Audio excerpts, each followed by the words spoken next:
ci fan yi passé dañoo génn ci élection législative yi nga xamoon moo amoon keroog le 31 juillet 2022 li ñu ci remarqué mooy élection yi jàll na ci jàmm ak ci salaam te loolu day wane ni rek Sénégal réewu démocratie la Sénégal réewu jàmm la Sénégal réewu consensus la parce que tey partout dans le monde ñëpp a ngi magnifier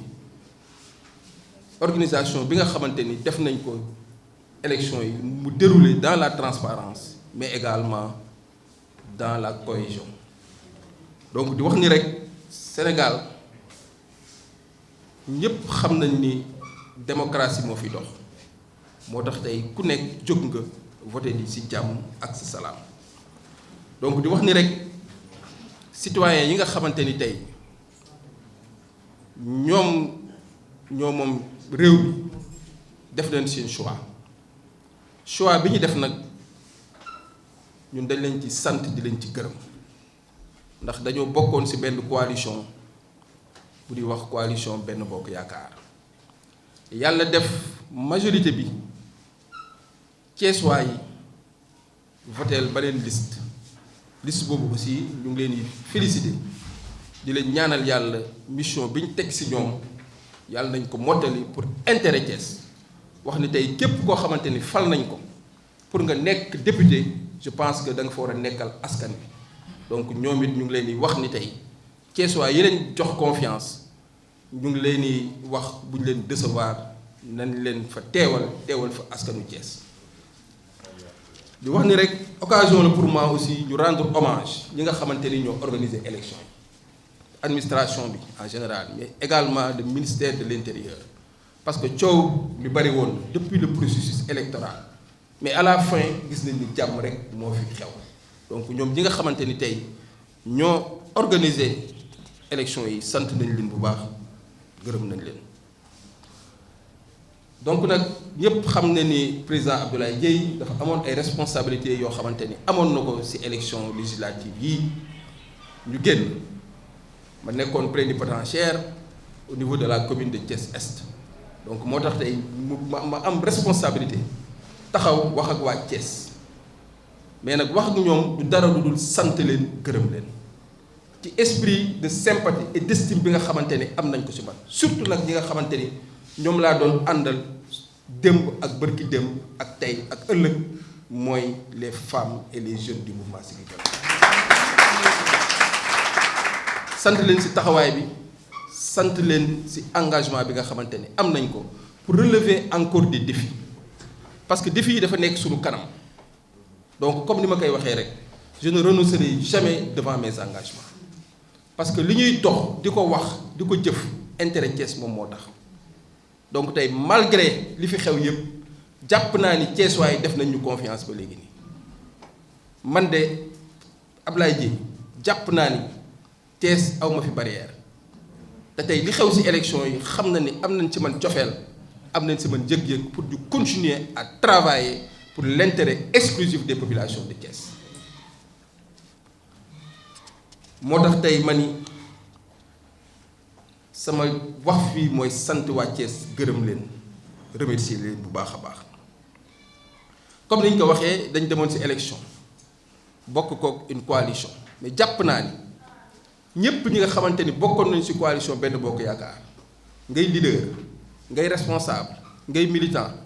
jàpp naa ne la nga waroon def nga ko donc je suis persuadé que ñëpp def nañ ci seen doole def nañ ci seen effort donc c'était un travail d'ensemble c'était un travail de cohésion ku ci nekk la nga war a def na ko donc c'est l'occasion pour moi de féliciter tous les responsables leaders de la coalition Benno Bokk Yaakaar mi nga xamante ni àndoon nañ liggéey ci élection yi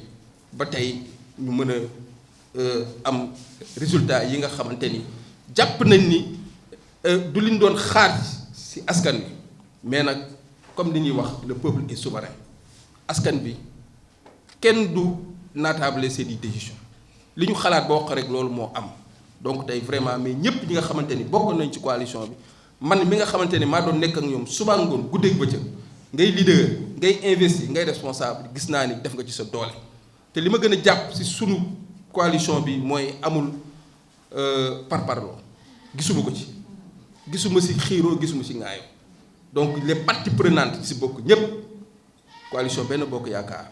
waa Rewmi les partis alliés les mouvements ñëpp booloo nañ benn say àndandoo liggéey dem expliquer la population programme bi nga xamante ni moom le président Macky Sall am pour jëmmal réew mi pour doxal Sénégal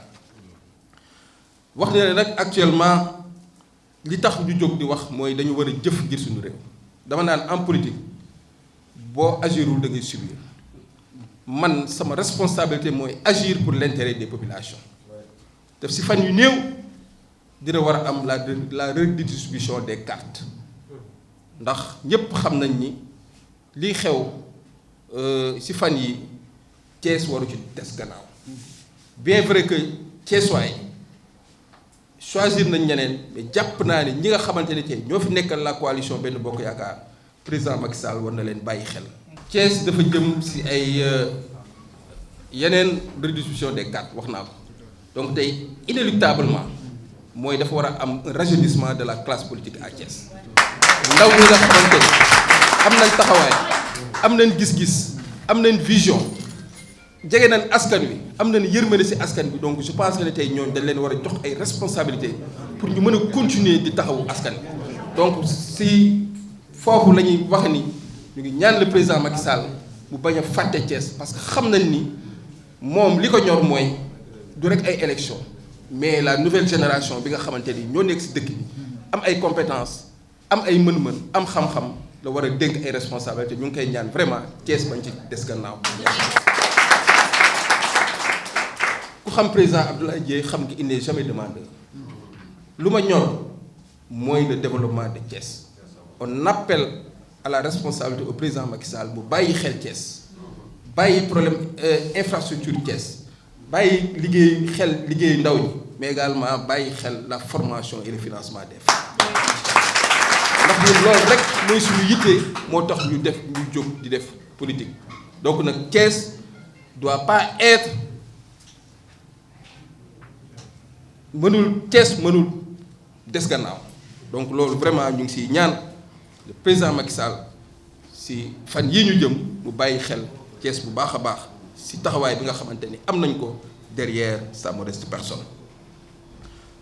comme ni ma ko waxee sama engagement pour servir les Thiessois c'est un engagement social ñun politique sociale moom lañ xam démb dañ ci nekkoon tey dañ ciy nekk ëllëg dañ ciy nekk ba Thiès mën a gis boppam si li nga xamante ni mooy doxal Sénégal mënuma nag seetaan li fi xew may dellu gannaaw parce que je ne peux pas être un témoin inactif et impuissant de l'histoire du Sénégal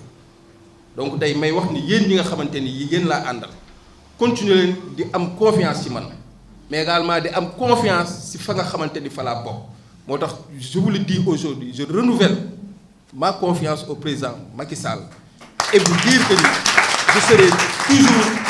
à côté de lui pour l'accompagner dans sa mission pour un Sénégal émergent parce que ñun Sénégal rek moo ñu ñor tey moom la yàlla dénk mu doxal réew mi moom la yàlla jox responsabilité ba 2024 moo taxoon suñu campagne électorale bañ doon dem di wax ak askan bi loolu lañ leen wax mooy tey ki nga xamante ni moom la fi yàlla dénk war nañoo jàpp war nañ ko jox majorité donc nag li fi xew gis nañ ko mais sant nañ yàlla di féliciter encore la coalition Benno Bokk Yaakaar si le nombre de députés bi nga xamante ni moom la ñu am 82 députés yoo xamante ni vraiment bu ñu demee à l'Assemblée nationale ils pourront défendre les projets mais également les intérêts du Sénégal. maa ngi sant ñëpp encore di remercier ñëpp mais du ma terminer te du ma remercier le président Idrissa Seck mais également nos têtes de liste départementales Augustin Tine ñi nga xamante ni ils ont fait montre d'écoute mais également de disponibilité pour wax ak ñëpp boole ñëpp ci processus bi ba ñu mën a àndandoo liggéey bi nga xamante ni moom lañ waroon def ci élection yi. di sant population thiessoise ñi nga xamante ni à chaque fois rek jox nañ confiance le président Abdoulaye Dièye comme ni ma ko waxee man ak yéen ak thiessois yi dañuy continuer ensemble di liggéey pour l'intérêt de Thiès mais également pour l'intérêt du Sénégal maa ngi leen di sant bu baax di leen gërëm merci beaucoup.